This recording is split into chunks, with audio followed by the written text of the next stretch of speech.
தன்னை சங்கர ஆட்கொலோ சதுர தந்தது உன் தன்னை கொண்டது என் தன்னை சங்கர ஆட்கொலோ சதுர சிந்தையே கோயில் கொண்ட எம்பெருமான் திருப்பெருந்துறை உதை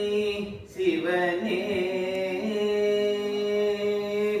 எந்த ஈச என் உடலிடம் கொண்ட